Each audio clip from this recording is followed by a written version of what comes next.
Welcome to Gaytalk 2.0, the ultimate podcast for your dose of dish.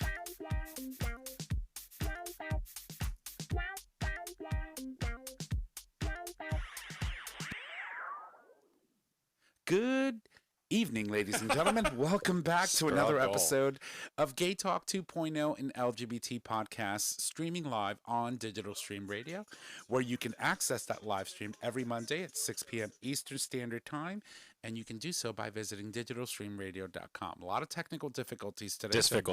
Difficulties, so bear with us. Today we're going to have our guest. Welcome back. We haven't had the intern in a while. I know. Once again, she's new.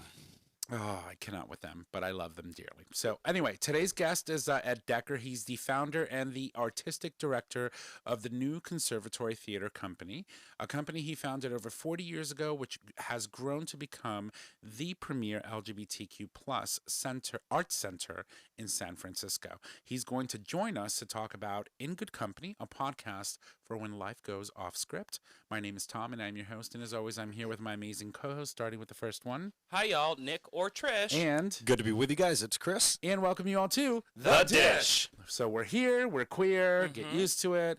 In Good Company, a podcast when life goes off script. So 2020. 2020, exactly. That's all I can think Absolutely. Quite fitting.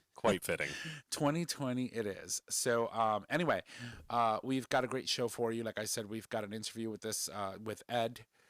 That I'm sure is going to be amazing because the work they're doing, and then a podcast to go along with it is just the way to go in 2020, right? Yeah. And we've been doing it since 2016. So actually, a lot of theaters have been moving in that direction, right? But it's really awesome to see a theater that is LGBTQ plus centric, right, doing a podcast. So we'll see. I'm excited to talk to him. Yeah, absolutely. So there's lots to talk about. A lot of things have been happening all over the globe. But I'm going to toss it over to my boys. Why don't we start with you, Chris? Chris, how are you? I am doing well. Doing well. Yeah. Well, it's good. Yeah, no, things are good. Like I was telling you earlier, I actually went and checked out a university, college. I still don't actually know the difference between a college and a university. So a university is a collection of colleges. Right. So when you think of Yale, for example, okay, that makes sense. Right. There are different colleges within the university. Okay. Right. Wow, that was easy. Thank you, Tom. Thank you, Tom. So like Yale has like this college and that college. Right, because remember Calhoun College, which I don't know if they ended up changing the name of it. I believe they were poised to do so. So right. That's something I'm going to look into. But wow, I can't believe it was that simple and I didn't know that. Well, I learned something today. Never be afraid to ask questions because you're only hurting yourself. And don't underestimate the intern. Yeah, apparently, just don't just be sure to estimate him when it comes to. I'm sure we're gonna get an email and be like, "Yeah, Tom, that's technically not it." But, I know, right? Exactly. But it is. No, you're right. But it is. That it's makes a collection sense. of colleges. That makes sense. That makes sense. And they all organize around a university. Gotcha. Yeah. Uni meaning unite, right? Uni one. Right. Yeah. United. Right. Okay, take it easy. Like, don't get all philosophical and everything. Like, I'm like, you nailed it. Yes, exactly. Don't get greedy. Don't get greedy. The root of that word is Greek. I can tell you it is. The word for uni comes from apple. It does. Yes. Well, that's good. I'm happy for you. It looks like it's going to be a good fit for you. I think so. Actually, went really, really well. And there's a lot of great opportunities throughout this college. So just going to see how much money they going to give me. So, well, good luck. Yeah, thank you. If there were ever a time to really donate to Chris's cause, it would be now. Or just, I got a good GPA. I put the work in. If there ever was a good time to immerse yourself in school, 2020 is the year. I know. Because honestly, we're not doing anything else. I kind of wish I was taking classes this semester. I am in class, and I hate it. I hate it. It's so hard to go back to school when you're done with it, right? God, yeah, no. So. I hear. Yeah, I mean, I didn't start college until 26. Right. So that was a number of years since my being in a formal classroom. I mean, going to Germany. To the Goethe Institute definitely helped. The what? Yeah, there it is. I was waiting for something. Not a word. So I graduated in 98, I believe, and I didn't go to college until 2009. So yeah, it's okay. We went to college the same year. Yeah, except that I was going online and you were going to to Louisville. No. Exactly. And Tom got the AARP discount. I'm gonna fuck her up. So Trish, how are you, my dear? I'm good, living my life. You know, nothing really to report. Except that, you know, we spend a lot of time together, Trish and I. How dare you? And Chris too. I don't care. Whenever he shows up, he spends times with me. 2 weeks. 2 weeks in a row. Yeah. Okay. So, yeah. Gotta give it to you. But no, we've been spending a lot of time, Trish and I, together. Watching movies, etc. Because we are exactly the same. We do the same things. We stay away from people. We're quarantining and trying to do our best to manage this crazy world that we live in, because we still don't technically have a vaccine yet, right? There's like 2 of them that they're talking about that might be 95 in the 96 percentile effective, but we don't know yet, and it's not out yet. So we still have to take care of ourselves, wash our hands, wash our ass, and wear a mask. Yeah. And so definitely wear a mask. Pretty much I hang out here on the weekends. That's it. And that's really it. And we watch movies, we drink Trulies, we eat, and then, and then that's it. And I feel good about when I come here, because really you guys are the only ones that I hang out with. Other than, Bobby and I, we stay home other than work. Obviously I work in restaurants. Sure you do. Oh, I'm going to burp. Excuse me. Excuse you. But yeah, please always wear your mask when you go out. It's so easy to mitigate this crazy virus. Like there is so many things, it really blows my mind that I feel like I'm babysitting once again as a bartender. I have to fight with grown adults to wear a goddamn mask. Seriously. So I saw something today that I literally was cracking up about. So it is useful to wear a mask, as we all know. Absolutely. Let me explain this. If you walk around nude and someone pees on you, what happens? You get pee on you. You get wet. Right. If you wear pants and someone pees on you, you're partially protected. Right, because you peed yourself. If the guy peeing also wears pants, he's peeing in his pants, and you don't get wet. Now do you understand the principle? Yes. There it is. Very simple. And it's true. Wear a mask. It's like peeing on somebody. Right, exactly. Even my doctor, I love that. And I'm not even going to bring up his analogy because I like that one. So we're gonna leave you with that analogy. All right, well, listen, there's so much going on. A couple of things. First things first, today is the 16th, Monday the 16th. It is, since last Friday, it kicked off Transgender Awareness Week. It's going to be happening all this week as well, leading into Transgender Day of Remembrance, of course, which is Friday the 20th.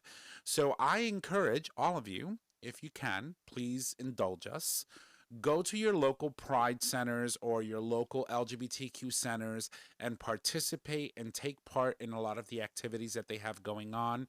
It is very important that we acknowledge one of the most underrepresented parts of the LGBTQ community. And for those of you who don't know, that T stands for transgender. And so, it's Transgender Awareness Week, and we wanted to acknowledge it. We want to let all of our transgender brothers and sisters know that, we're here. We see you. We see what's going on. We, for 1 second, do not forget the fact that we currently have an existing president for the next 62 days or something like that. Oh, countdown. That has been doing nothing more than just attacking transgender men and women in the military, in life, and being able to live as your true selves. And it's worth noting that, things change and change comes, and it's sad that we had to go through 40 years of this, but I feel that once Biden is inaugurated on the 20th, don't give it an extra day, right, Tom? Yeah, no, take it easy. I think I said the 21st last week too, and no. So on the 20th, when Biden gets inaugurated, well, I'm looking forward to the 14th.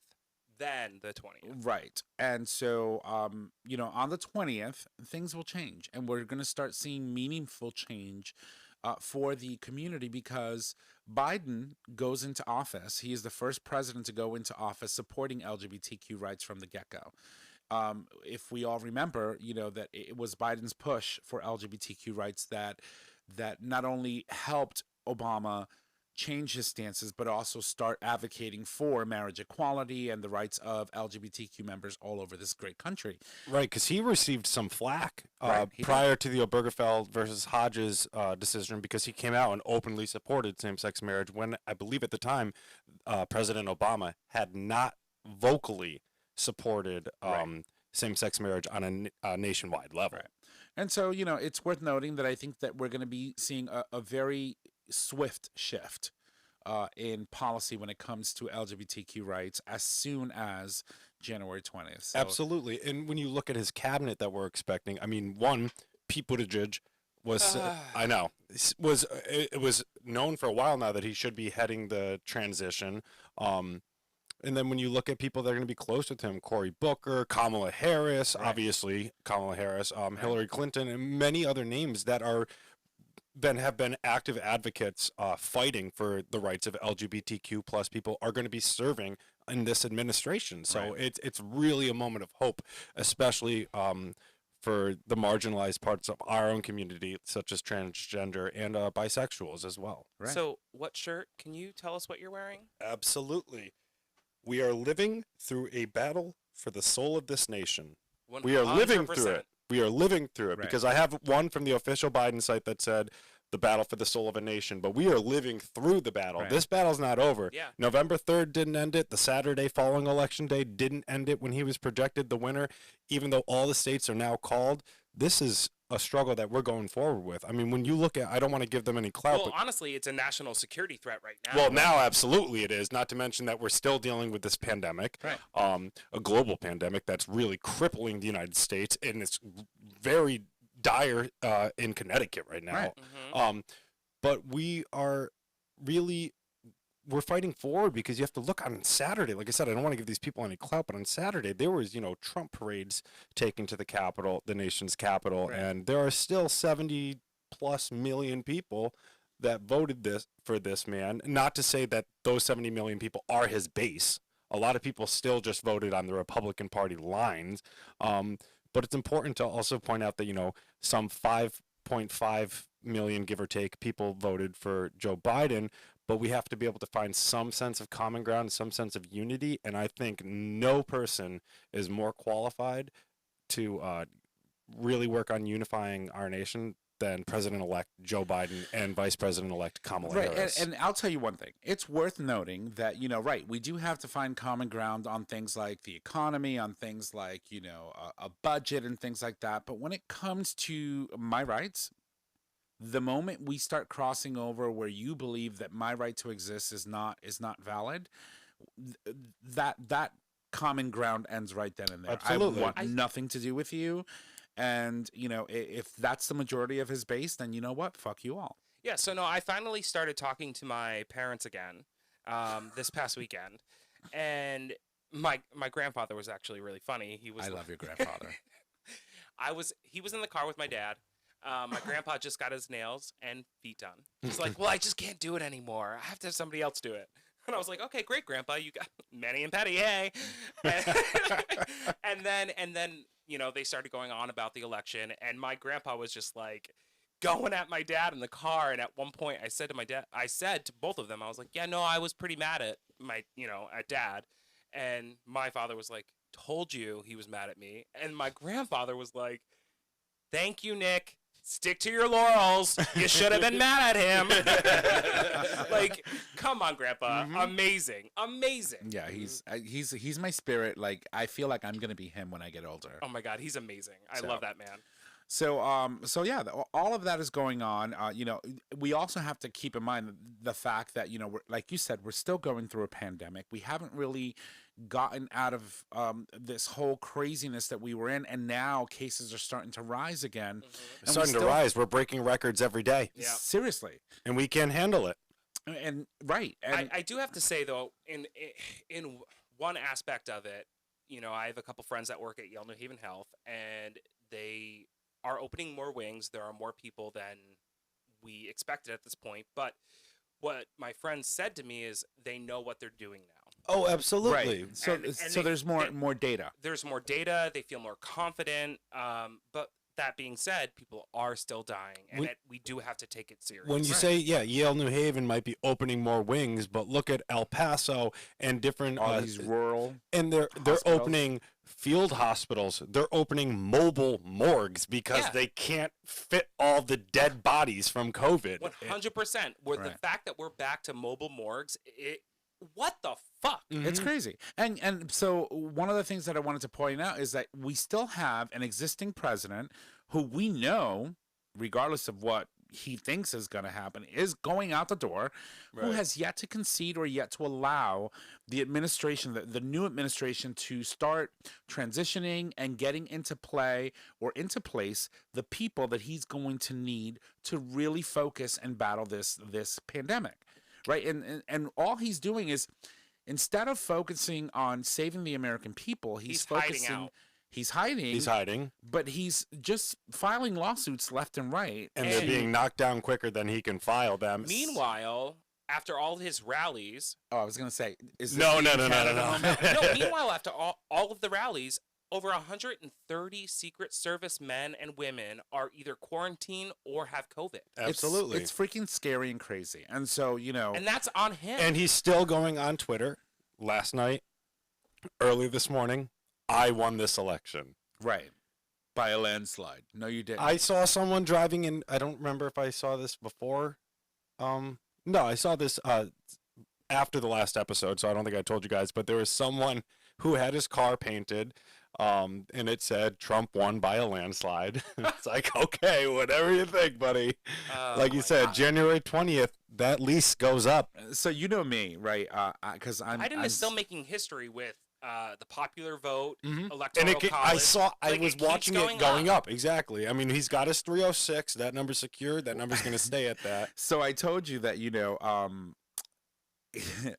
I told you that California wasn't done counting, and a lot of states weren't done counting. And when all is said and done, it's going to be huge. It's going to be massive. It's going to be huge. We know. So anyway, when was it? I think it was like 3 days ago. I ended up tweeting something, and I said, "At the real Donald Trump." So those who know me know that I always say hashtag not my president. I refuse to tweet him at his presidential Twitter handle. So I always tweet him at Donald Trump or at the real Donald Trump. And I said, "You're such a loser. Concede already. Based on your calculations, Biden swept with your ass and beat you by a landslide, 306 electoral votes. All lawsuits thrown out." And then I started hashtagging by Donnie, hashtag by Trump, hashtag loser in chief, hashtag loser 45, hashtag impeach one-term president. You're not bitter. Hashtag you're fired 45. But that's what I do. See, I don't feel like I need to be bitter. Like I'm not being bitter. I'm not bitter. That was celebrating. I don't want bitter. No, I agree, Trish. I'm in the same boat as you. Like, well, fuck you, like at the end of the day, like, even if they recount, they're doing a recount in Georgia. A hand recount. Even if they recount, and they have 3 days to do it. By the way, 5 million votes, and they have 3 days to count them all. Biden is still gonna win. Right. Mm-hmm. I'm not bitter, but what I don't understand is how this group, 10 million people for Trump, that were parading around D.C., thought 10 million people were going to show up when 10,000 showed up. I'm like, now this is how counting works. Mm-hmm. So let me get this straight. So 10 million people for Trump, 10,000 showed up. Where were those 10 million people on election day? Like, well, they went out. Yeah. They were there. I mean, you have to remember these two candidates both broke records. Yeah. Right. And so, the important thing is, like Nick said, Georgia's currently in the middle of a recount. They have 3 days to do it, 5 million votes to count. And like Chris said, all these lawsuits are being thrown out for today. Mm-hmm. Or even the president and his team are withdrawing or redacting different parts of these lawsuits because they know they're baseless. Right. Yeah, and didn't you say that Trump didn't concede? We all know that, dumbass. But he did admit in a back-ass way. Yeah, he only won because blah, blah, blah, it was blah, rigged. Blah. That was his way of saying he lost. Right. But he never really said he lost. Also, but he's also admitting defeat by throwing out the idea of running in 2024. Yeah. So if you say you're going to run for president in 2024, you're just saying that well, you lost. Yeah, you lost, because if you won, you wouldn't be able to run in 2024 anyway. But he's just being a sour apple about it. He's not allowing the transition team to do what they need to do to start transitioning. But in light of that, you know, one of the most reassuring things that I see that I find comforting is the fact that Biden is still moving ahead, knowing that he's the president-elect, along with Kamala Harris as the vice president-elect, and still holding important meetings with dignitaries, meetings with company heads and union heads. For example, they had one today to talk about how do we move forward, how do we build an economy in the midst of COVID. These are the types of conversations that should be happening. Right. I believe there were multiple economic leaders there. I believe the CEO of GE was there. The CEO or the Gap, GM, the CEO of CEO of GM was there. CEO of Gap, CEO of Target. Right. Some of these real big businessmen and women were there. The executive from my union, from the union that I'm in, was there, along with other heads of other big, massive unions. And this is what you do to move forward and try to get the country back on track. Exactly. And it goes to show that, you know, he is Joe Biden and all the people, including in his team, they're willing to go forward, because there's only so long someone can cry wolf to where you don't listen anymore. And that's where Biden is going. He's not going to listen to the president. And also in big news today, the National Security Advisor, Robert O'Brien, came out and said Biden won. And said that they were seeking a very professional transition, which we still have yet to see. But the fact that Donald Trump's NSA chief came out and said that, that's a big deal. Not to mention that people need to keep their eyes, because, like, is he going to get fired? Oh, he fired. Yeah. He already got his pink slip. He fired. And you also have to remember, the Trump-appointed head of Homeland Security came out and said this was the most secure election, because we knew what we had going on. Right. We knew what was coming. Russia was going to try. We knew that all these other adversaries were going to try. Russia, China, Iran. They were all going to try to infiltrate our election processes. But we also knew that it was going to be predominantly mail-in ballots. It was going to be a lot of absentee and mail-in ballots. And we were ready for this. There's a reason that we've been going on for 200 plus years, because we take pride and we have dignity in our electoral process. And there's a reason why he started, you know, a year ago talking about mail-in ballots being illegal, because he knew that he had this plan. He mails his ballot in. Right. Like, shut the fuck up. Yeah, his vote was illegal. Also, you're probably not wrong. But, like, my last thing about this, because I know we have to go on break, but, like, my last thing is, I am at a place where I am kind of angry at the Democrats. I'm like, it is time to stand the fuck up and say, all right, transition of peaceful power needs to happen. We need to start having these conversations. We need to start pushing back. Things need to happen. Right, but see, that's not the responsibility of the members of the House and the Senate. But that is the responsibility of the executive, and they're three different branches. But that's that's part of the oath they take when they become president, is about the peaceful transition of power. Now, if he's not recognizing his oath, we have three branches of government, two of which need to check his ass. Right. Well, I mean, one of which just got literally like stocked with conservative justices that won't probably do anything, and the other one is stuck in between a hard rock and a hard place. Thank you. Gotcha. Can you say that again, please? Rock in a hard place. Rock in a hard place. I was going to say a patch of dirt or something. Yeah, I know. Because no matter what they do, rock in a swamp. Yeah, there you go. Thank you. That sounds better.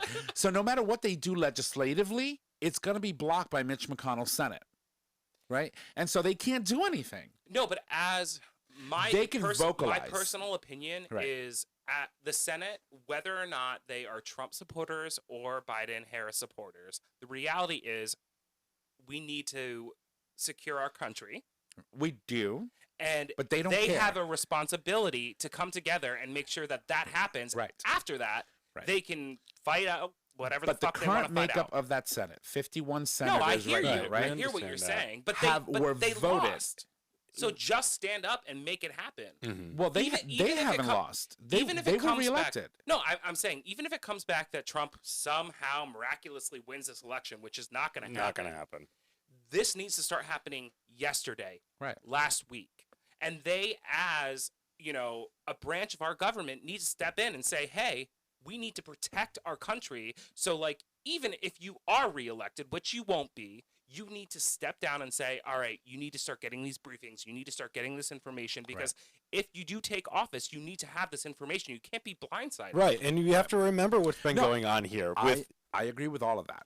Go ahead. We just have to remember, you can, you know, for those who don't like vote down ballot, remember these Republicans. Remember, you know, Lindsey Graham, he was reelected. Right. Remember the way he's speaking.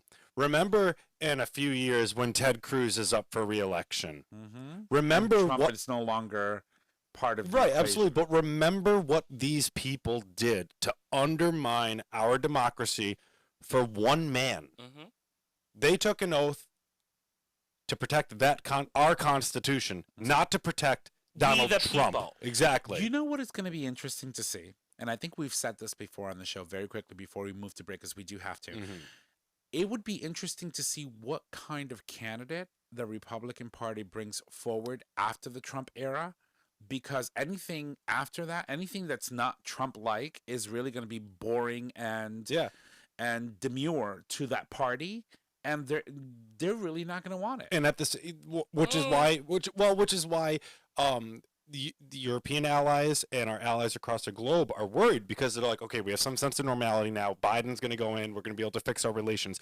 But America elected Donald Trump, which means America can elect another Donald Trump. But then the interesting thing that comes with the Republicans is, should Donald Trump put his bid forward for a 2024 or have a 2024 election bid, the Republicans are going to have to go through another primary and then do another primary. Like, I think it would be a waste of time for the Republicans to put all their ducks behind another one-term president.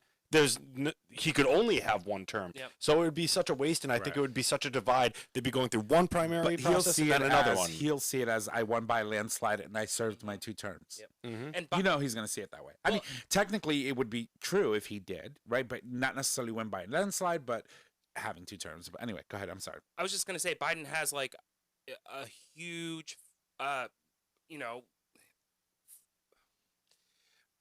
coalition. No, not coalition. What's the word I'm looking for? He has a lot to do. Oh, yes, he does. Yeah. He has. It's got a lot of work the to do. reality is, people voted for Trump in droves. In droves. I mean, yes, Biden got an amazing popular vote. That's great. But he broke records, but Trump got the second highest. And the reason that's happening is because the American people that are Trump supporters don't believe in what our democracy has been doing. So Biden not only has to fix what is broken, which is the fact that we are such a divided country, but he has to put faith back into our government for the American people. Right. Otherwise, we will have another Trump in 4 years. Right, exactly. I mean, he really has to, and this is a skill of his, he has to reach across the aisles, and he really has to try to unify us. And I'm glad that that's how he started the conversations from day one. So. Absolutely. Right. It's not blue or red states, it's the United States of America. Absolutely. So on that note, we're going to leave you. We're going to take a break. When we come back, we have our guest, and we're excited. Here we go.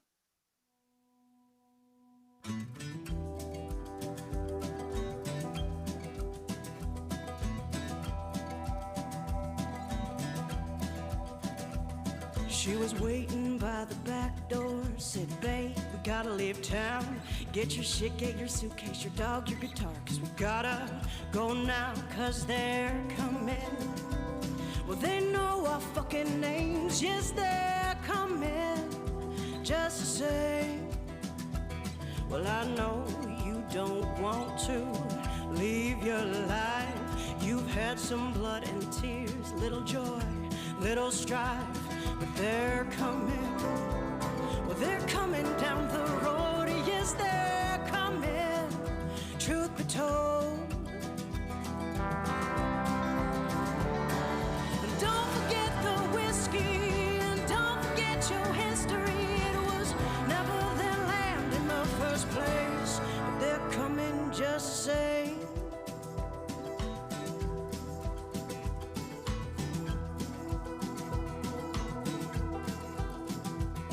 Got a knapsack full of judgment, hypocrisy, and lies. lines, and they're talking so much hateful bullshit. They've begun to gather flies, but they're coming. Well, don't look 'em in the eyes. Yes, they're coming. No surprise. There was so much terror in our past. How are you so surprised it's come to bite you in the ass? Yes, it's coming. Well, it's nipping at your heels. Yes, it's coming for the kill. And don't forget the whiskey, and don't forget your history. It was never the land to sell or trade. No, don't forget the whiskey, and don't forget your history. It was never their land in the first place. They're coming just the same.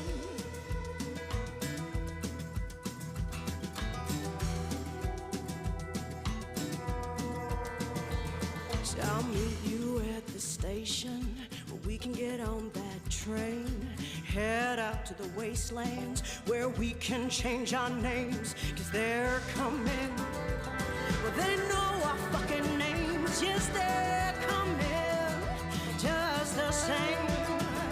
Just the same. Just the same. Just the same.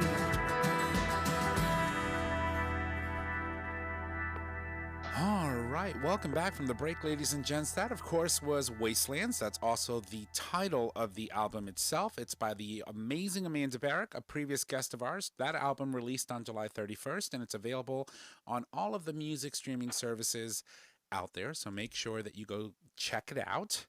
And now to our guests. Joining us, of course, is none other than Ed Decker. He is the founder and the artistic director of the new Conservatory. Excuse me.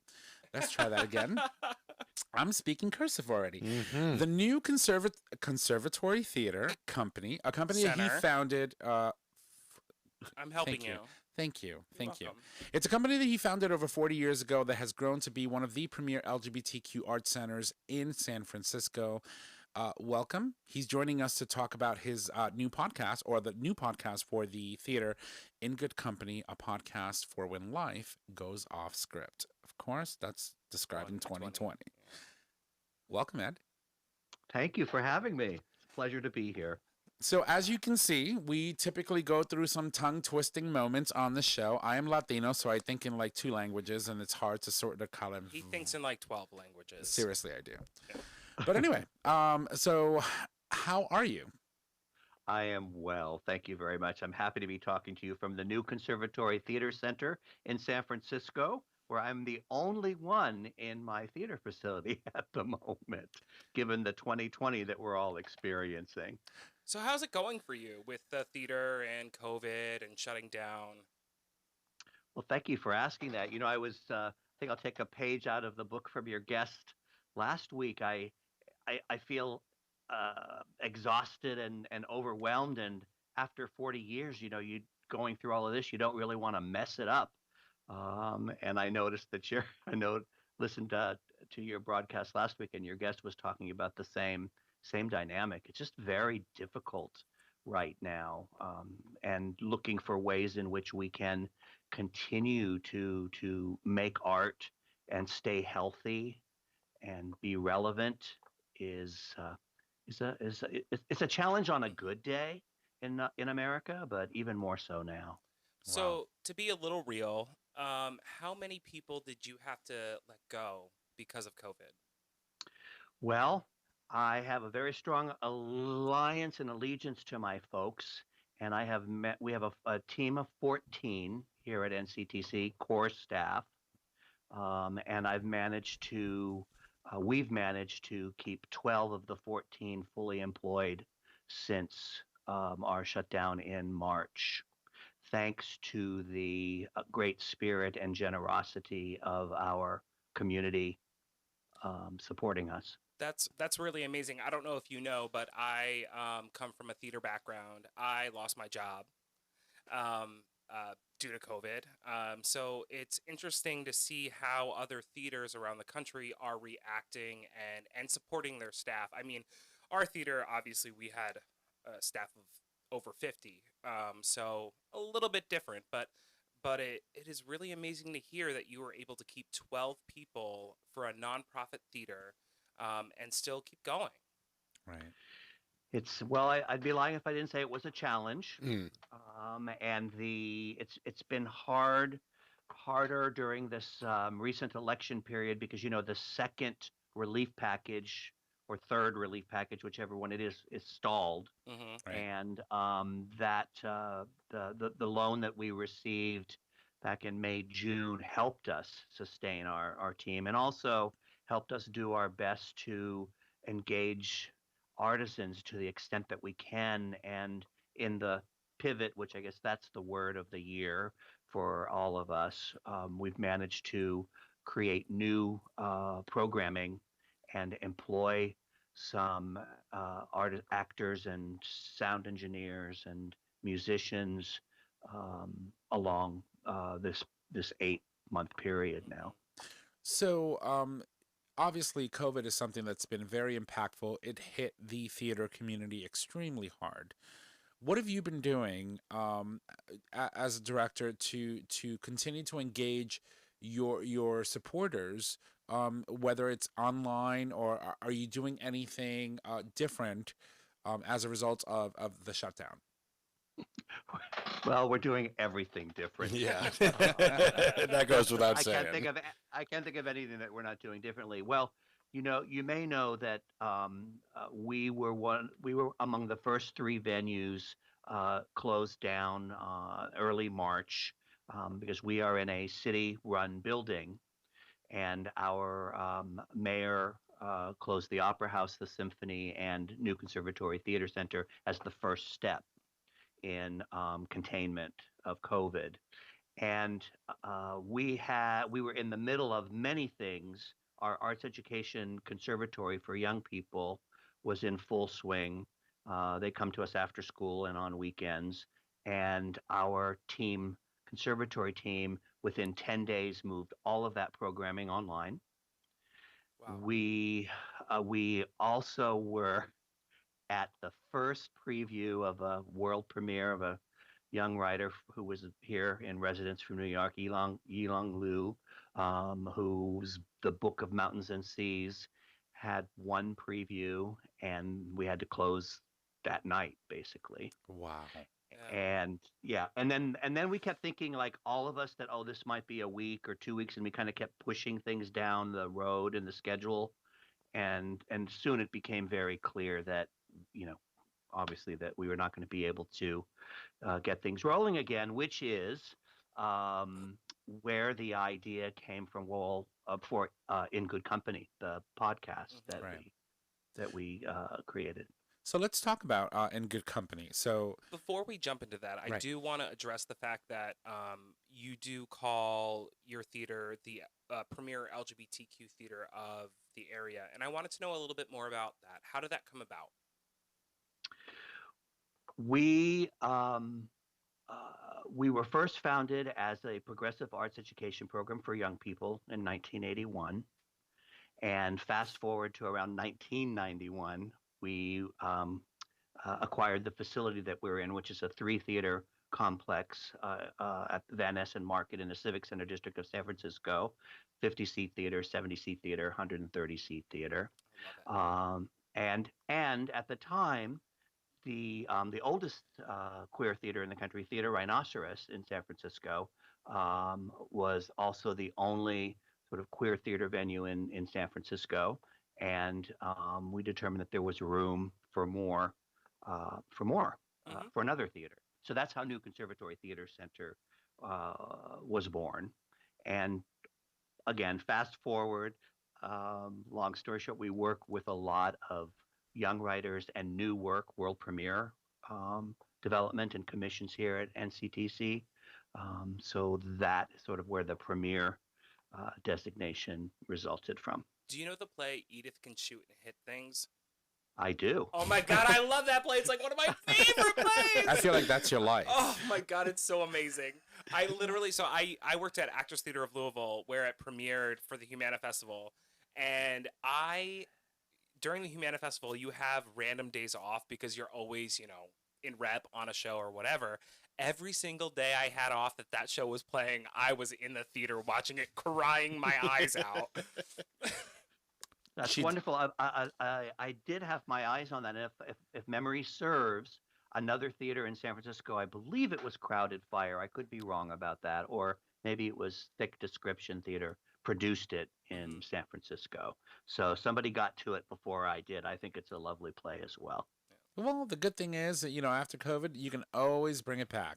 You go. I think people are ready, right? And it's when you think about the shutdown happening in March, when you think about all of the things that we've had to go without, people are ready. And I think that the lifeline for some of the people who can hang on, and that's a big, you know, exclamation point as to whether or not some of these, you know, like funded companies that rely on people to fund their services survive.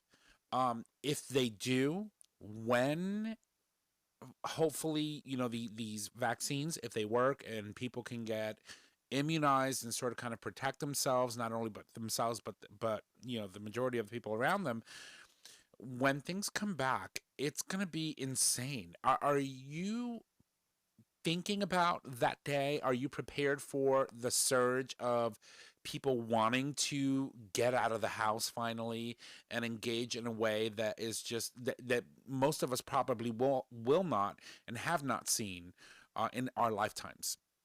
Absolutely. I long for that day, and I'm dreaming of that day. I think there are still some challenging times ahead when you talk about survival. I think the hanging on part for so many of us is the number one challenge. Survival, as well as trying to continue to create during this very difficult time. I think there's going to be a step between the online work that we're doing and the full-on return to the theater. And we're working on an experience here that, because I'm anticipating that the health guidelines are only going to be allowing people sort of to come back slowly, and there will be a certain, I think, trepidation from people about coming back into the theater because we are close together and all of that. So we're looking at creating an experience here at our facility that uses the facility in a way that we've never done before, which is sort of moving the audience through all three theaters in a immersive performance experience, if you will, that would allow us to move 25, 35, 45 people at a time, but also be able to do it multiple times, because you can't make it on, 25 people in the house, you know. Yes. Right. So if you have a house of 100 and you only can seat 15 people, you're not making any money. You're losing money. Right. Yes. And as it is with the online work that we're doing, that is also not a huge revenue producing opportunity at the moment. We're trying to find ways in which that could be stronger as a revenue model. Okay. Thank you. I'll take it. So the in-between step, and then, we're coming up on our 40th anniversary, which was meant to begin in September of 2021. So we're really optimistic that September, October, we can begin that celebration and have it happening in our theaters and have audiences back again. And fingers crossed that in the summer we would have this middle step experience that I'm talking about, and then onward from there. I'm trying to be optimistic about this. Everything it changes every day. Right. And I think that's right, and I think you need to be, and I think all theaters around the country and nonprofits around the country need to be, positive and think about different ways that they can still bring in money when asking for money right now is really difficult. Right. And when actually selling tickets is nearly impossible. So pivoting like the way you're pivoting with this podcast, in good company, it's just another way to keep your visibility and your, engaging your audience, right? Because it gives your audience an opportunity to actually know that you guys are still there, what you're doing, what you're planning. You're talking about all the different things, how you're impacted, which could provide an opportunity for bringing in much needed revenue to keep the 12 out of the 14 staff members that you have employed, which Right. can be a challenge. So Well, let's. Sorry, go. no, I was just gonna say, in addition to the In Good Company project, our conservatory is still running online. We adapted what was to be a world premiere in our current season, which has been canceled as it was.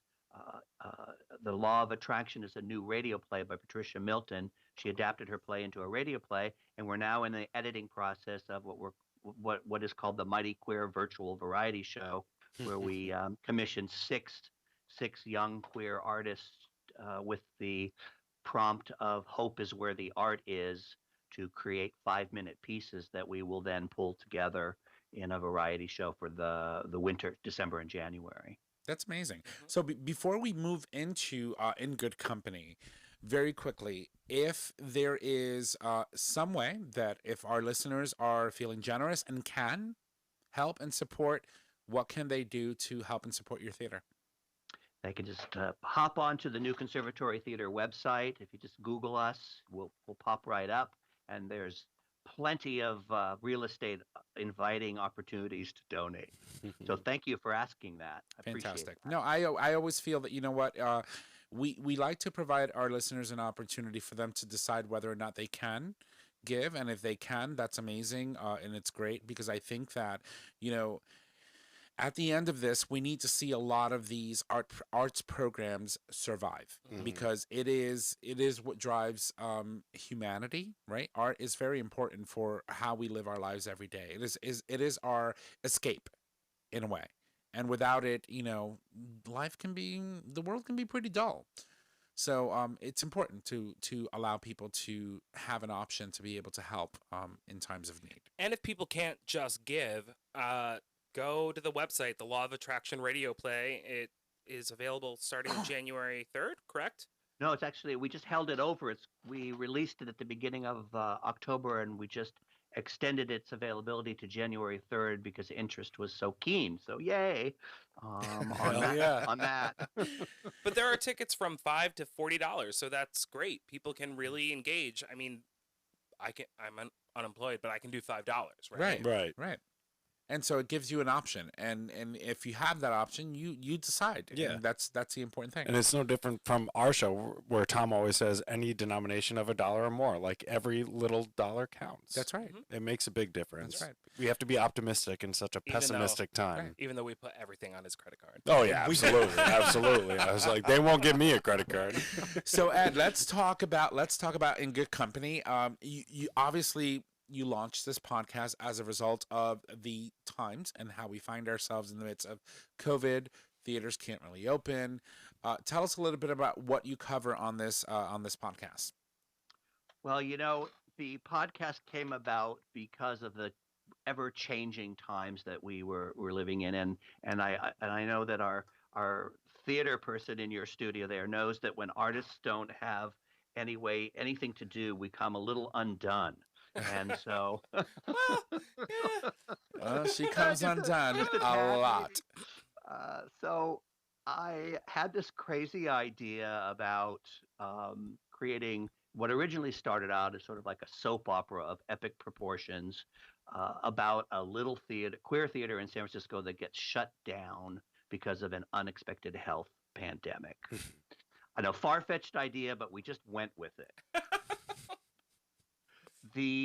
So I put out some calls to 5 writers that I know, and put together a writer's room. I'd never done this before. I'm used to working with one writer at a time. When you make a theater play, it takes years of process. So all of a sudden, here we were with 5 writers, brilliant writers. And then we put together a cast really quickly, and then our sound engineer and our technical director. And all of a sudden we were making this thing in the moment of great crisis in our country. And usually when you make theater, it's a little more in hindsight. as opposed to sort of being smack dab in the middle of something that's going on. And we realized that we didn't know and we didn't have answers. And then we just all decided that that was okay, that we Right. were just going to stay in the moment. You keep hearing that in the theater, stay in the moment, stay in the moment. And we worked very hard to do that. So I put together a writer's room, 3 weeks. We banged out uh, 10 episodes, 15-minute episodes, and put them together in this sort of serial manner. And I didn't realize at the time, I mean, I think a little foolhardy is that, 15-minute episodes, no big deal, right? We could just sort of hammer that out. But when you add 10, 15-minute episodes together, you've got a full-length play. Mm-hmm. And we built that in 3 weeks and then recorded it in 3 weeks. It's amazing what you can do when you have people who are eager to do something and you get them to collaborate. And so, like you said, right, when you're writing a play, it takes a long time to write a play. But it's amazing when all you have on your hands is time and you're itching to do something, and you tap into 5 or 6 people that are itching the same way, and you get them all together and they come up with something that could have taken years to produce in days. That's why we brought our intern in. That's right. Yes. All you have is time.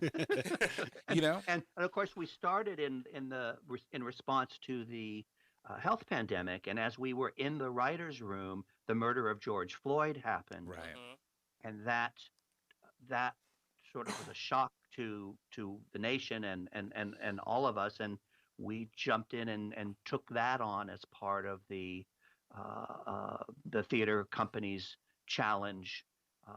But you also took on not just that, but like sexual harassment in the workplace as well. I mean, yes, I've only listened to 3 episodes so far, but in the first of all, it sucks you in. It's really good. So congratulations, it's very good. But you really take what we've experienced in theater over the past 5 to 3 years, and you kind of filter it into this whole podcast. That was one of our central objectives, is just to be honest about these issues and have our characters confront them, flaws and all, not necessarily knowing what the answers are, recognizing that there's a lot of work to be done, from a lot of different points of view, allowing our characters to speak to each other in the most truthful way possible, without it becoming sort of like this sort of preachy, didactic, thing, Right. but more natural.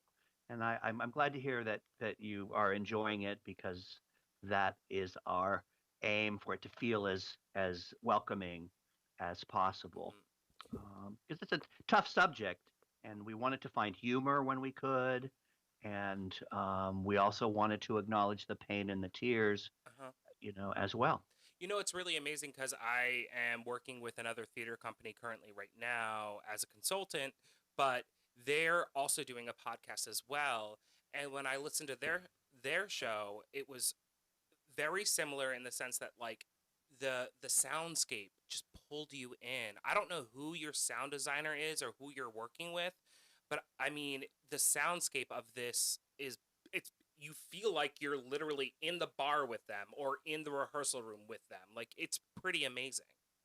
Well, I will share that with Kaylin Thibodeau, our brilliant sound designer and engineer, who I learned a great deal from, because as you know, in the theater, sound, of course, is a part of the storytelling as well, but it's not necessarily always the primary part, because you have the visual to work with. And I'm a very visual director, so I had never produced something like this or directed something like this before. So I really relied on, first of all, the writers. A lot of them work in television, so they were adept at working really, really fast. As the showrunner, I was like running just to try to keep up with them most of the time.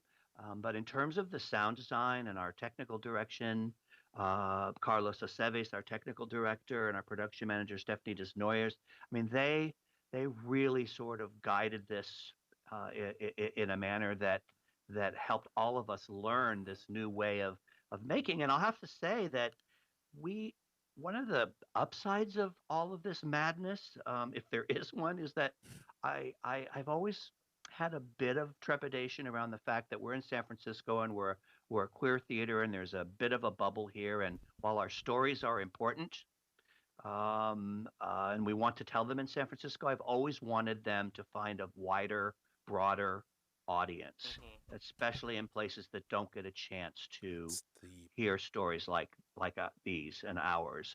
And so I've learned that this podcast, people are listening from all around the world, which is something that I would never even imagine. Well, you all know this is what you do. So I think this is the new tool in our cool toolkit for queer storytelling. And how do we make the work that we do here on stage also have a broader reach in the world beyond San Francisco? Especially when you have people around the world that don't have a queer theater or don't have that community. I mean, what you're giving to the queer community that doesn't have that space it's beautiful. I mean, that's like what we always talk about on our show is it makes us so happy when people reach out and say, I don't feel like I have a community, but once a week I feel like I do. Right. And it's so important because so many places across the globe, I mean, we've talked about Chechnya, Azerbaijan, even in Poland nowadays, they have posted LGBTQ plus free zones. So this outlook is so important for so many people, not just in your community, our community, but the global community. And that's one of the first things that podcasters or people who are using the podcast platform to start engaging their audience in a different way is the first thing that they notice is how you can explode when it comes to reach, right? And so when we first started our show, we're 3 gay men that we sit around this table. No. Well, sort of, kind of. That sit around a table, and we just wanted to have an opportunity to be, or have a medium for us to be able to just sort of kind of get everything that's in our minds and in our chest and our feelings out and into the world, not realizing that it was going to really impact a very, very large area. And so it became real for us when we started receiving emails from subscribers that were listening in places like Qatar, for example, where it is illegal to be gay, and that their only output or their only way of being able to find something that they could identify with was through our podcast. And so for you, to think that, you geographically have always thought yourself to be as a San Francisco staple. You're an LGBTQ center that focuses on queer art, and to find yourself now engaging audiences on a global scale really opens up a lot of opportunities for you, because it's a way for you to just go outside of the bounds that you thought that you pretty much had. And bring in new funders. Right.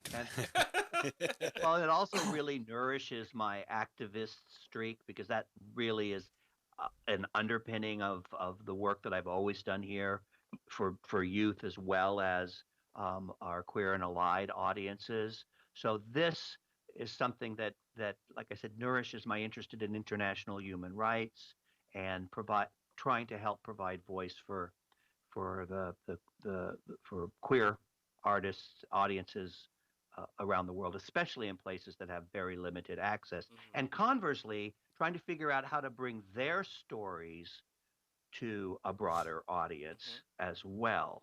Absolutely. That's something coming from, my perspective, something that really changed the podcast for me personally was, I remember when we were getting initially started, and we were talking about Wicked, or we're sipping on mint juleps and trying to have a good time, getting an email from, I believe, a native Iranian living in Cyprus. Right. Like, really just hearing from someone out there who lacked a sense of community from Cyprus reaching out to us. That's what really changed the podcast world for me on a personal level. Right. And, I will tell you that initially when we first started, I mean, we were A mess. We were a mess. We wanted to come on, drink, get drunk, burn people, and then soon after the event of Pulse, Yeah. June 12th, changed our lives forever, because at that point we realized, you know what, we could, come on the show and have a show about being catty bitches and burning people and doing whatever and talking shit about everyone, or we can really focus on supporting a positive message for our community and be somewhere where the community can come and find out real awesome information on how they can engage their local communities and talk about things that impact our community. Thank you for that. And it changed. And since then, it's been an incredible ride for us. We've been doing this. We're going on 5 years come March. Damn. I know. I got to get a walker. I was 23 when we started this. Yeah. And I was 25. Yeah, because we started March 26. 13th, 2016. Oh my Wow. God. Congratulations. So thank you. Thank you. And so what do you see the podcast after COVID becoming for you? That's a great question that we are musing about as we speak, in terms of a season 2 for the podcast. And of course it's a challenge, because we want to keep doing the online programming, but we're also trying to get ready to come back as a theater company, right, and survive as a theater company while we keep moving programming ahead in this digital way as well. So there's a lot of juggling going on right now. If we do a season 2, I want it to sort of have the same sort of relevant tone that it has now in the storytelling. But I also know that it was a hell of a lot more work than I anticipated it was going to be, and we kind of nearly killed ourselves trying to push that all out in a 6-week window. And then all of the post stuff, when you were talking about the sound engineering before, that takes a lot of time to fill out that world. Yeah. So I'm not really answering your question, because I just don't know what we're going to do next with the podcast. And that's okay. And that's okay. Absolutely. Right? We don't know what we're doing week to week until it happens. I don't know what I'm having for dinner after this. So, are you kidding me? So we sit down and, we talk about, okay, what happened that, it's impactful that we need to talk about. And we sort of kind of format in a way, okay, we need to communicate this information, right? There's so much that happens, and we need to be able to sort of kind of sift through all of the chaos and find those 1 or 2 things that we feel are relevant for our listeners. And as long as you guys continue to do that, I mean, if you guys are going to go forward with it, I think it would be amazing. And I think that every theater should have a podcast, and every theater should figure out a way of using that and maximizing it, because like Nick said, like you've said, you're shocked to find out that, you're no longer limited by boundaries of a city. It just goes everywhere, right? You hit publish, and that literally percolates all over the world. And it's not only like on one platform. A lot of people don't realize that once you hit publish from one, it goes to all. I mean, you're talking about Apple Podcasts, Google Podcasts, all of these other podcatchers that exist. It's everywhere. And if people have an opportunity to listen and they love, once they subscribe, you've got them.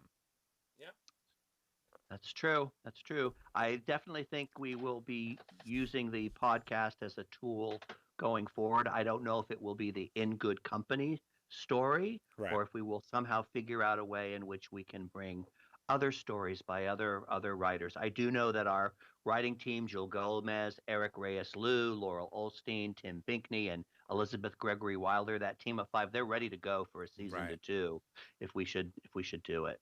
Some of the other things that I've seen theaters do, like, for example, they use their podcast to interview, for example, their cast, when they have their cast do a show, or they sort of kind of wrap up. They do like a whole big cast thing, and they wrap up a show by sort of kind of doing a podcast to further engage people and bring them into the website. There's so many things that you can do with it, and I hope that for the time being, this particular medium finds it easier for you guys to continue to engage people in in a time of COVID, and that it also helps and allows your podcast, excuse me, you not only but your podcast, but your theater to continue to engage in a way that allows you to have people support what you're doing. Because I think that the fact that you kept 12 people employed throughout all of this is huge and massive. Yes, sir. I'm sorry to do this, but I just got a notification that Trump conceded. That is the best news ever. Are you sure? I mean, I agree. I mean, we're all checking our phones now. I was like, I'm not getting any updates. Where'd you get this from? What's your source? It's probably from Fox. So, we will get back to that. We will. Ed, in just a moment. Sorry. So, Ed, have you yourself been on the podcast? Yeah, now you have. I have been now. No, I'm saying I'm so grateful to you all for introducing In Good Company, a new Conservatory Theater Center, to your audience. This is such a gift that you're sharing with me, and I'm very, very appreciative of that. Well, that gift keeps giving because you're family now. And that's right. You know, she's going to email the crap out of you, and you're going to be... Well, no, it's Kate, but that's fine. Oh, okay. All right. Well, once you join Gaytalk, you're part of the family. We should get a person. Oh, wait, we have one. It's her. Yeah. You're very welcome to email me as well. So, Ed, before we let you go, plug yourself, plug your theater, give us your web address, your Facebook, Twitter, all those good things. If you have them, we'll take them because we'll post them on tonight's episode. Well, thank you so much. Well, we're at nctcsf.org, or just simply Google New Conservatory Theater Center in San Francisco, and you will find us.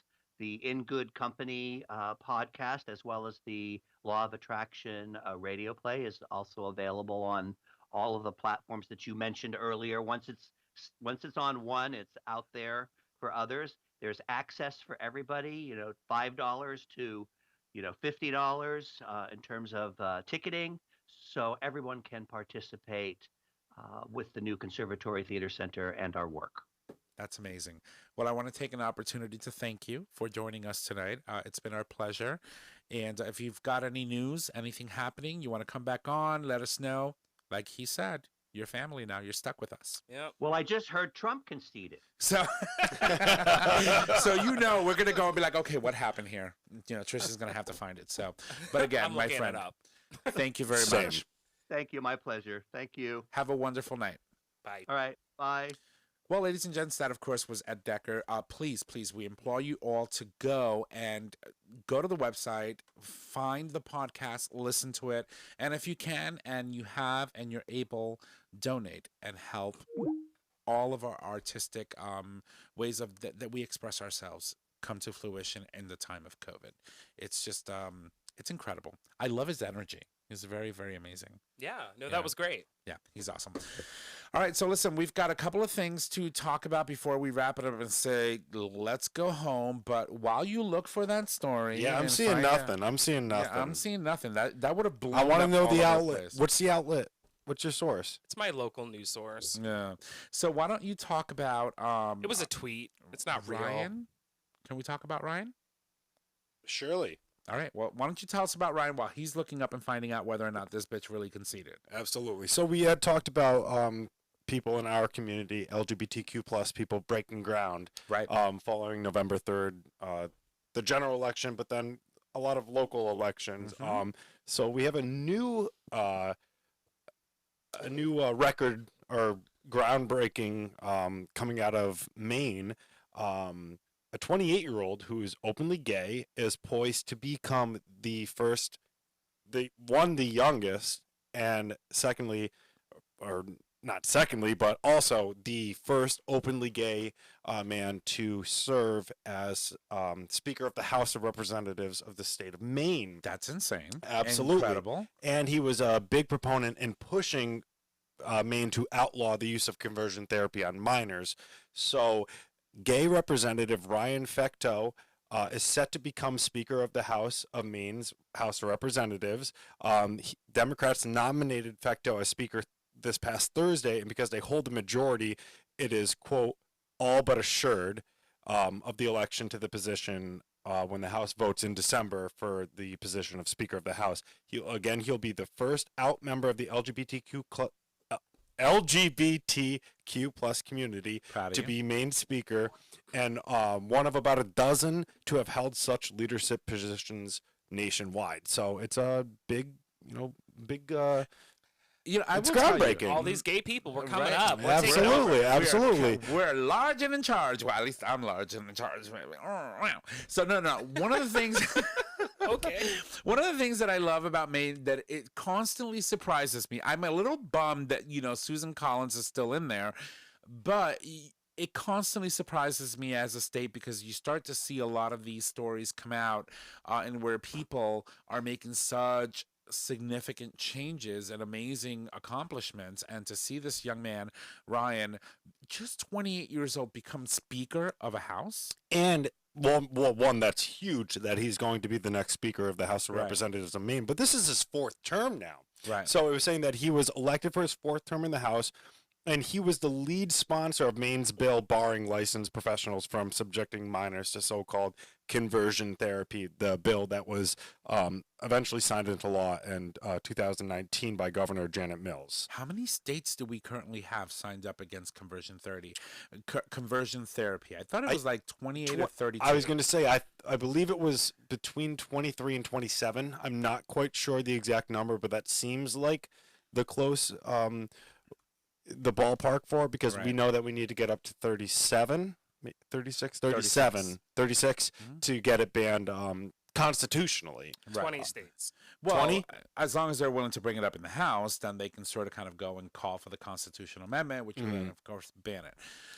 Or should it get to the Supreme Court? Right. Well, we know where that's going to land. With a 6. I mean, you got to remember Kavanaugh even sided with Chief Justice Roberts when it came to Obamacare. We don't even know. We won't even have a decision on that until like next year. Right. But it's also scary. Absolutely. But also, Amy Coney Barrett recused herself from a couple of hearings, it sounds like, so far. So she should recuse herself from life, period. Oh, God. That's another story. Yes, the 6-3 conservative majority is definitely scary. But all we could hope is that these people are going to serve as true independent justices on the highest court of the land. One would hope. One can only hope. I pray, sort of, and I hope that will be the case, that when, they're presented with such cases that affects a large or small proportion of peoples in the U.S., that they find it in their chilly little hearts to do the right thing. Yeah. You kind of looks like Biden's win, actually, with the exception of Wisconsin and Minnesota. What is this, kickoff holiday season? No. This is where conversion therapy has been banned. Oh yeah, it did. Now that you say that, I saw it. It does kind of. So we got 1, 2, 3, 4, 5, 6, 7, 8, 9, 10, 11, 12, 13, 14, 15. We'll get 20. We'll get George on board. We'll get George on board. Well, yeah. Let's get through the election first. Absolutely. Through the recount first. All right, so Trish, you've got a story about something that's happening on Lifetime. We're super excited about it. Let's talk about it. Okay. Yeah, okay. So, or you can talk about whatever you want to talk about. I'm just excited about this news. Oh, yeah, me too. I mean, so everyone knows I'm a hopeless romantic. I love romantic comedies. That's why most of my relationships never work out. But I grew up watching Lifetime and holiday movies with my mother on Lifetime. And this year, for the first time, there is a... That's why she's damaged. Oh, yeah, 100%. 100%. But this year is the first time we're going to see a gay couple in a Hallmark or Lifetime movie based.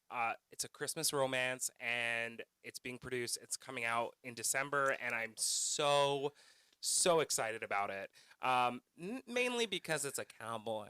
It's a cowboy, like cowboy baby. So let's talk a little bit about how far we've come. Right, Brokeback Mountain, closet case, gay men out in the wilderness, blowing up each other's like booty holes amongst the cows and everything else, and then you jumpstart. How many years has it been since Brokeback Mountain released? I mean, don't get me wrong, Brokeback Mountain was an epic film. Yeah. It was amazing.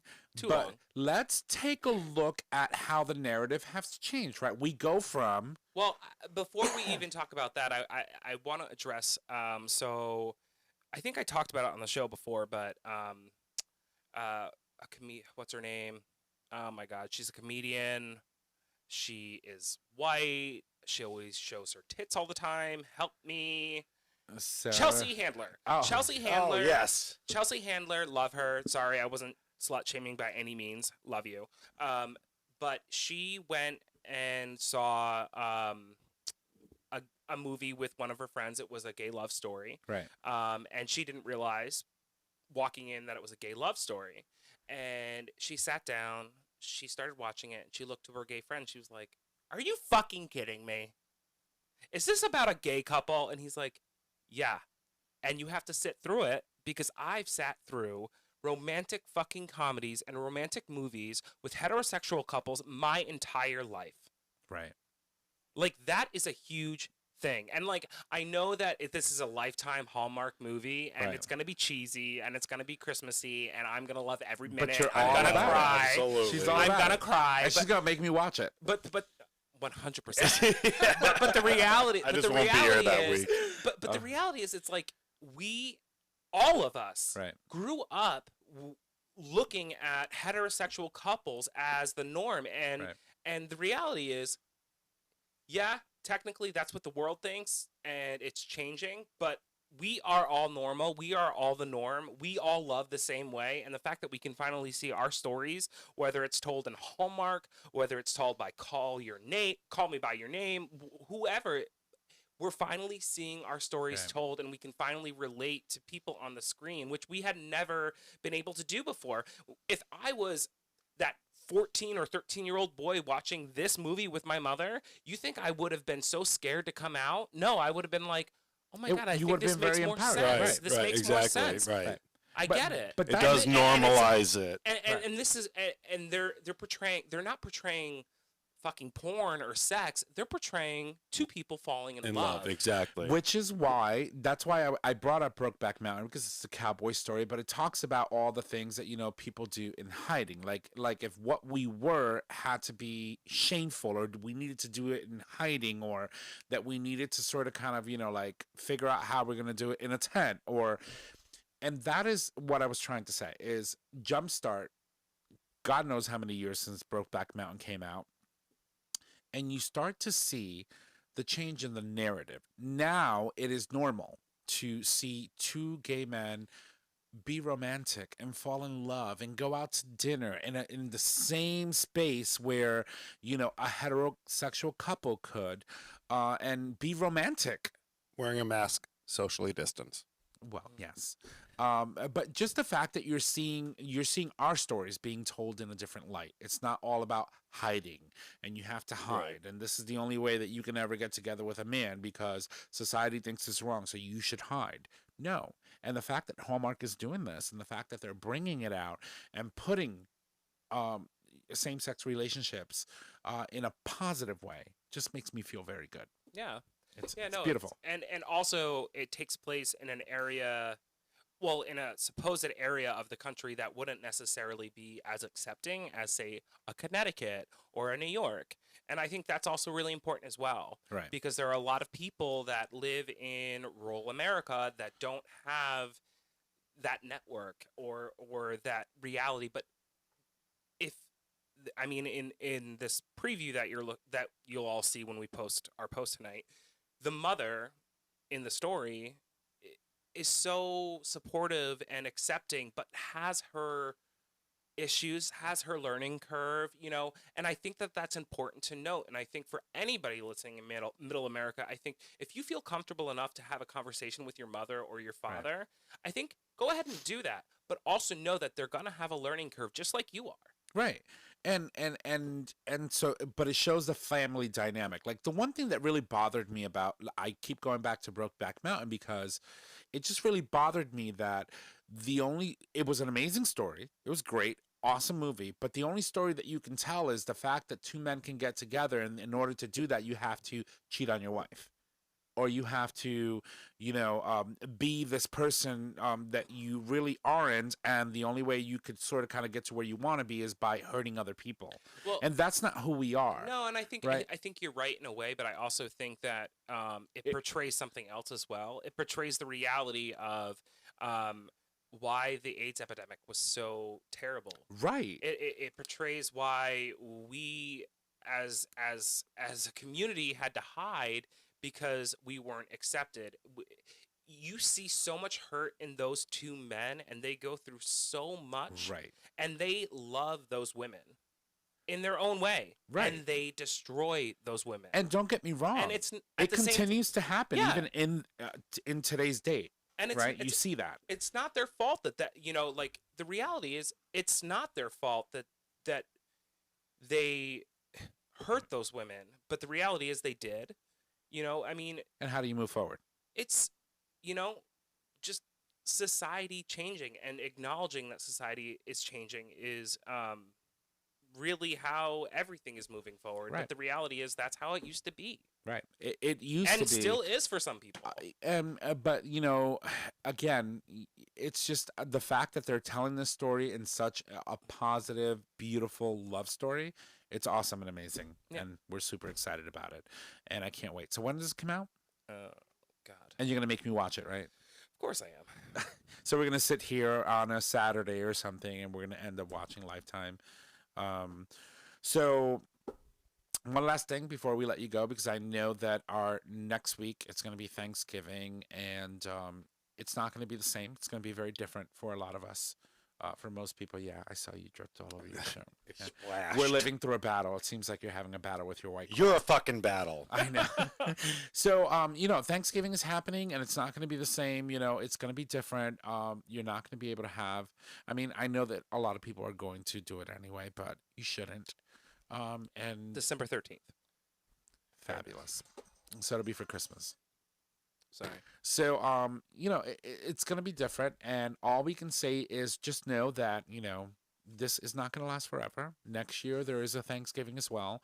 And what you really need to think about in light of what's happening is whether or not it's worth sitting with your family members, a large group of people for, a couple of hours to only lose them a couple of weeks later and not have them for the next Thanksgiving or the next Christmas. We were riding this really high note, and then you were like, COVID. No, but I have to. We have to talk about this. Absolutely. Because I've really thought about, for example, my mother's in Florida right now, and I am freaking the fuck out. And she's coming back on the 29th, and I don't even know if I want to sit down.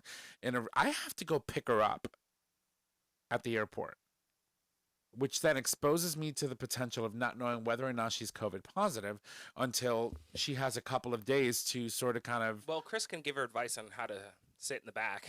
Right? Well. Or the trunk.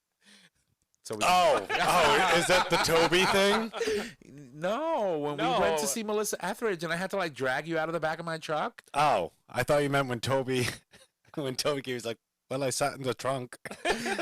No. Hi, Toby, by the way, all the way in Deutschland. Yes. Yeah. Did I say that right? No. No. Oh, that's okay. But speaking of Deutschland, I was going to say we can pick this up real quick by going with something we haven't done in a long time. Meanwhile, how fucking dare you?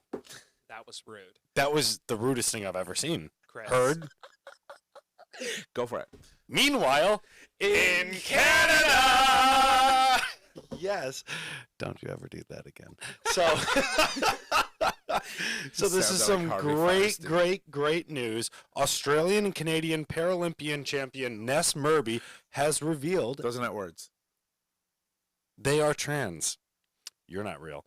Using the pronouns he/him and they/them. Murby, who is legally blind and suffers from nerve damage in their left leg, made the revelation in the 5 Rings to Rule Them All podcast. To date, no person has competed in the Paralympics as an out trans competitor. We have this nice quote here with Murby saying, quote, "I'm queer gender, trans masculine, and my pronouns are he/him and they/them. Murby continues to say, it is an honor to say that out loud. So we are more than happy to share your words on our show and have the full support behind you. You have the full support of the three of us, the entire Gaytalk community. I'm sure so many Canadians, from coast to coast are just so happy that you were, able to come out and really embrace who you are. Including the love of our life. And it's like Canada. Your prime minister. You yes, have absolutely. You got JT on your side. You have JT, so everything's fine. So you don't have an asshole in the office right now like we do. Yeah, that time's running short, but congratulations, Neff. Yes, congrats. So it is that time, I think. It is that time. It is. I have to go potty. All right, so everybody, here we go. Mama Kim's Minute. So, number 1, Biden adds transgender veteran to presidential transition team at the Department of Defense. Number 2, Transgender Awareness Week starts today, as we've talked about, and here's what you need to know. Number 3, Ryan Murphy's parents sent him to Doctor to Cure the Gay. Huh? Mm-hmm. Conversion therapy. Make sure that you go read that. Yeah. And then Wentworth Miller quits Prison Break, and he will no longer take any straight roles. So. And wow, that's amazing. Excellent. Like, who watches Prison Break anymore? That's like so 19. I didn't know they were still making that. That's like 2005. Don't belittle him. I'm not belittling him. I'm belittling like the show. Like, who watches Prison Break? How many times did he have to break back in? Like, did he keep going to prison or? I don't think I've seen a single episode. Yeah, anyway, click on the link under the Mama Kim's Minute Stories, and you'll get to read all of these amazing stories that we've curated for you today. All right, everybody. So this week's Gay Talk term, of course, brought to you by GayRealEstate.com is Set the Stage. And Set the Stage is to make the bed before sex. I set the stage today. Gross. I didn't have sex, though. I just set the stage, just in case. Okay, cool. It's the just in case. I also set your stage. I was going to say, you better have I set set my that stage the other day. That's right. She did. She slept in it. You're going to have to deal with that. Anyway, next. Okay, so that's my turn on this day in gay history, brought to you, of course, by GayRealEstate.com. It's my turn. I'm like, sure, fine. It is my turn. And we went with this one for a specific reason. It's not the most uplifting story, but on this day in gay history, when November 16th, 1502, in Italy, Sandro Botticelli was accused of sodomy. A summary of the charge in the Florence archives simply reads, quote, Botticelli keeps a boy. Interesting. The charges against the Italian painter were eventually dropped. Now, it's interesting that we brought this up because this took place in 1502, just, over 150 years, or no, excuse me, 350 years later. Math is hard. Italian unification in 1861 brought together a number of states which had all, with the exception of 2, abolished punishment for private, non-commercial, and homosexual acts between consenting adults as a result of the Napoleonic Code. Words are hard. Right. But interestingly enough, that was in 1861. It didn't happen here until after 2000. On June 26, 2003, the U.S. Supreme Court, in a 6-3 decision in Lawrence versus Texas, struck down the Texas same-sex sodomy law, ruling that this private sexual conduct is protected by the liberty rights implicit in the Due Process Clause of the United States Constitution. Therefore making sodomy illegal. No, making it legal.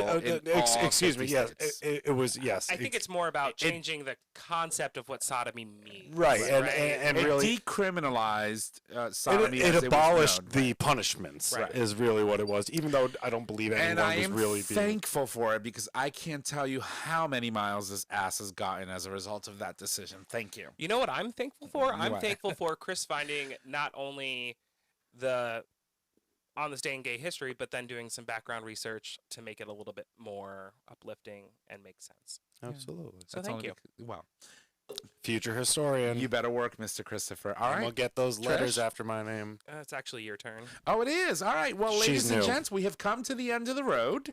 If you love the show, make sure you go subscribe, rate, and review on your favorite podcasting service. By subscribing, you get the latest and greatest of our show delivered right to your favorite device or web browser as soon as our episodes are published. You can also support us on Patreon. Patreon is a service that allows you, our listeners, to support the show with a monetary donation. Those donations can be in any denomination of $1 or more, and we'll gladly accept them because, things get expensive. Chris? So Trish? give if you can. All right, next week, so we're supposed to have a guest, but we are not yet confirmed. That's right. So you may get lucky and have a full episode of The Dish with the three of us. That's right. If I show up. Yeah. If he shows up. I'll be here. You better be. 3 weeks in a row. I mean, I and know. given the nature of how news is developing very quickly, it'll be a very full dish. Promise you. So thank you to our guest, Ed Decker, founder and artistic director of the new Conservatory Theater Center. I fixed it. I changed it. For joining us on today's show. We're super excited about all the work that you're doing and the podcast. And don't forget, you can get your discount for the future method today. Each time you clean out with water or enemas, delicate tissues are harmed and cells are damaged, increasing chances of injury and or STDs. The first of its kind, doctor-developed formula gently cleanses before you play without hurting your bum. And now, you can use code Gaytalk20 for 20% off, valid for one purchase or one subscription per person.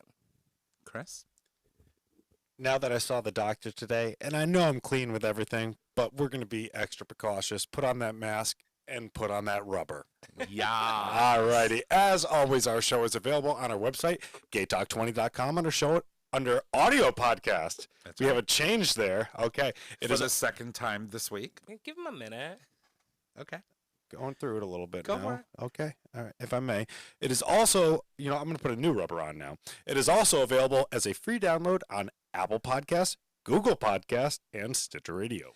Nick announces you can find us on social media, Facebook Gaytalk 2.0, Instagram Gaytalk 2.0, Twitter at Gaytalk20.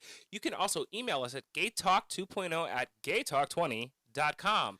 Tom, be an intern. All right. So listen, guys, and I don't know if you're going to notice this or not, but our website is now secure. It's got a nice little HTTPS on it, which means your information is safe for whatever reason. Fancy. We fancy now. Yeah, we finally got That's there. why he's like, donate. It's expensive. All right. Well, listen, if you need to reach out to us, you can go over to our nice little fancy website. Click on the Contact Us tab, where you can, leave us a comment, suggest topics, suggest a question for the cast or an individual host. You can also call us and leave us your question via voice message. We can answer those for you live on the show. That phone number is 334-GAY-TALK. My mouth is juicy. Like, I feel like I have a lot in there. And if you need all the digits, it is 334-429-8255. Don't forget that we do stream live every Monday at 6 p.m. Eastern Standard Time. And you can access that live stream by visiting digitalstreamradio.com. I would like to thank you all for joining us today. Y'all have a good night. Bye!